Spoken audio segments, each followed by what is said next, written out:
मेरा नाम रिया है। मेरे पिता मुझसे पहले बहुत ज़्यादा प्यार करते थे, लेकिन अब मेरे पिता ने मेरे साथ जो किया वो कोई सोच भी नहीं सकता। मैं अपने पिता की इकलौती बेटी हूँ। हम बहुत ही रईस परिवार से हैं। हमारी एक बहुत बड़ी कंपनी भी है। पैसों की कोई कमी नहीं है। बचपन से ही मुझे ऐशो आराम की आदत है। नौकर चाकर गाड़ियाँ मेरे चारों तरफ रहती थी। मेरी जिंदगी में बहुत अच्छे से जी ही रही थी, लेकिन उस एक दिन ने मेरी जिंदगी ही बदल दी। हमारे यहाँ कुछ दिनों से एक नया ड्राइवर आया हुआ था। वो ड्राइवर जवान था, लेकिन वो मुझे बिल्कुल भी पसंद नहीं था। वो ज़्यादा सवाल पूछता था, कहाँ जा रहे हो, क्यों जाना है। इतना तो मेरे पापा भी मुझसे नहीं पूछते थे। एक दिन जब उस ड्राइवर ने हद ही कर दी तो मैंने उसे एक तमाचा मार दिया और उसे नौकरी से निकाल दिया। मैंने पापा को यह बताना जरूरी नहीं समझा, क्योंकि हमारे यहाँ ड्राइवरों की कमी नहीं थी। लेकिन मुझे पता नहीं था कि मेरे साथ यह होने वाला है। एक दिन सुबह जब मैं उठी तो मेरे कमरे में वही ड्राइवर था। वो ड्राइवर मेरे कमरे में इतनी सिक्योरिटी के बीच कैसे आ गया, मुझे बिल्कुल भी पता नहीं था। शायद मैंने उसे मारा था, इस बात का बदला उसे लेना था। मैंने कहा कि तुम यहाँ क्या कर रहे हो। वो बोला कि मैं तुम्हारा पति हूँ। कल रात को तुम्हारे पिता ने मेरी शादी तुमसे करवा दी है। मैंने कहा कि तुम पागल हो क्या, मेरे पिता तुमसे शादी करवाएंगे, और शादी हो गई मुझे पता भी नहीं चला। फिर उसने कहा कि मुझे पता था कि तुम यह नहीं मानोगी, इसलिए मैं तुम्हें तस्वीरें दिखाता हूँ। उसने अपने मोबाइल में हमारी शादी की तस्वीरें दिखाई। वो सच बोल रहा था। मैं उसके साथ मंडप पर बैठी थी। मुझे होश नहीं था और मेरे पिता भी मेरा कन्यादान करते उस तस्वीर में थे। मुझे उस तस्वीर को देखकर भरोसा ही नहीं हुआ कि मेरे पिता जो मुझे इतना प्यार करते थे, वो मेरी शादी बेहोशी में मेरी मर्जी के बिना एक ड्राइवर से करवा सकते हैं। मैं उसी समय अपने पिता के पास गई। पापा को कहा कि पापा यह सब क्या है, यह कोई नाटक है। इस ड्राइवर के साथ आपने मेरी शादी करवा दी, वो भी मुझे बेहोश करके। आप ऐसा कैसे कर सकते हैं। पापा ने कहा कि वह मजबूर है। मैंने कहा मजबूर? हम मजबूर हैं, इतने बड़े होने के बाद भी इसकी क्या औकात है, हम इसके आगे मजबूर कैसे हो सकते हैं। वो बोला कि जबान संभाल कर बात करो, अब मैं तुम्हारा पति हूँ। मैंने बोला अब मैं इस शादी को नहीं मानती। यह कैसी शादी, यह मेरी मर्जी के खिलाफ है।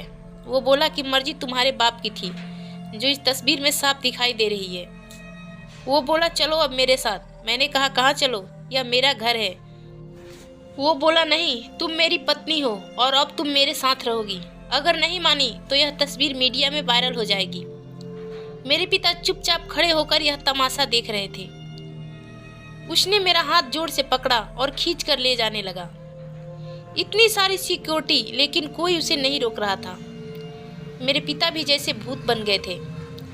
पर क्यों मैं रो रही थी और वो मेरा हाथ खींचकर मुझे ले जा रहा था, मुझे पता नहीं था कि उनकी क्या मजबूरी थी। पर इन सब चीज़ों के बीच मेरी जिंदगी के साथ बहुत बड़ा खिलवाड़ हो रहा था।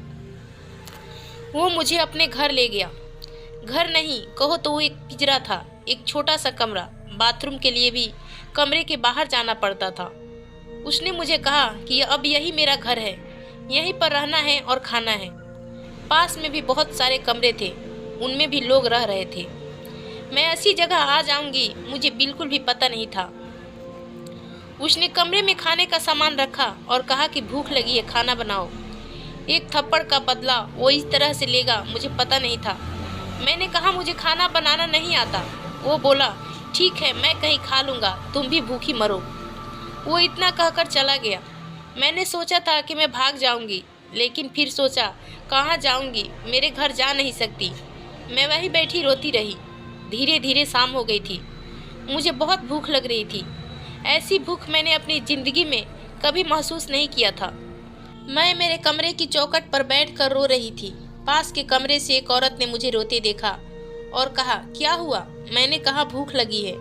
वो बोली इतनी सी बात। उसने अपने कमरे से एक रोटी और थोड़ी दाल दी।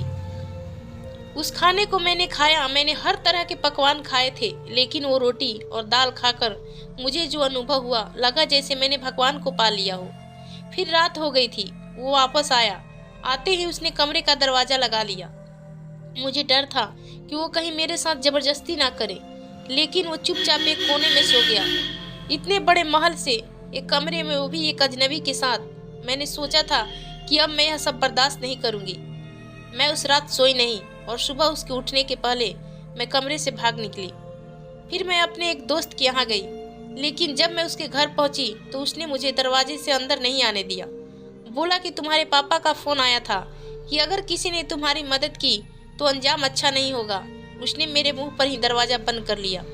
मैंने सोचा था कि वापस उस कमरे में कभी नहीं जाऊंगी, लेकिन कुछ ही घंटों में मैं समझ गई कि मेरे लिए अभी उससे ज़्यादा सुरक्षित कोई जगह नहीं है। इसलिए मैं वापस वहीं लौट आई। मुझे वापस देखकर वो बोला, क्यों आ गई? तुम्हें मुझसे कोई बचा नहीं सकता। मैंने अपने आप को इतना मजबूर पहले कभी महसूस नहीं किया। मैं इसी तरह से वहाँ अपना जीवन काट रही थी। मुझे वहाँ रहते अब 10 दिन हो गए थे। खाना मैं बना नहीं पाती थी। कोशिश करके जैसा तैसा बनाकर मैं खाना खा लेती थी। एक दिन चक्कर खाकर मैं गिर गई और जब मुझे होश आया तो मैं अपने पिता के घर थी। सामने मेरे पापा थे। उन्हें देखते ही मुझे बहुत गुस्सा आ गया। मैंने कहा, आप मुझे यहाँ क्यों ले आए? मुझे वहीं मरने क्यों नहीं दिया? उस कमरे में वो ड्राइवर भी था। पापा बोले, बेटा मैंने तुझे कितना समझाया लेकिन तू नहीं मानी, तो आखिरकार मुझे यही तरीका अपनाना पड़ा। तुम जिस माहौल में रहकर 10 दिन में परेशान हो गई हो, उस जगह से उठकर मैंने यह सब बनाया है। तुम्हें यह सब ऐसे ही मिल गया तो तुम्हें इसकी कोई कदर नहीं रह गई। तुम शराब के नशे में रहती हो। हमारे घर जो काम करते हैं तुम उन्हें इंसान ही नहीं समझती। कितने लोगों को तुमने इससे छिपाकर नौकरी से निकाल दिया। तुम्हें पता भी है नौकरी क्या होती है, कैसे परिवार चलता है। शायद तुम इन 10 दिनों में कुछ सीख पाई होगी। यह ड्राइवर नहीं, यश है, मेरे दोस्त और बिजनेसमैन सुरेश का बेटा। यह तुमसे शादी करना चाहता था। मैंने ही इसे कहा था कि तुम पहले उसे जान लो। तुम्हें उसने फॉलो किया तो वो समझ गया कि तुम गलत रास्ते पर हो। इसलिए हम दोनों ने मिलकर यह सब नाटक किया ताकि तुम्हारी आंखें खोल सके। जिस रात तुम्हारी शादी करवाई थी उस रात भी तुम नशे में घर आई थी। पैसे और जिंदगी की कद्र करो, सबके नसीब में यही नहीं होता। यह सब मेरे लिए था, मुझे सिखाने के लिए, और सच में इन सब से मेरी आंखें खुल गई। मैं एक नया इंसान बन गई। यश ने भी मेरा फायदा उठाने की कोशिश नहीं की। मुझे पता चल गया था कि वो मुझसे कितना प्यार करता है, और अब मैं भी यश से उतना ही प्यार करती हूँ। अब मैं इस नई जिंदगी में काफ़ी खुश हूँ। पिता की यह सीख मुझे एक नया इंसान बना गई। तो हेलो फ्रेंड्स, आप कमेंट बॉक्स में ज़रूर बताइएगा कि आज की हमारी आपको कैसी लगी, और बेल आइकन को दबाना बिल्कुल मत भूलिएगा।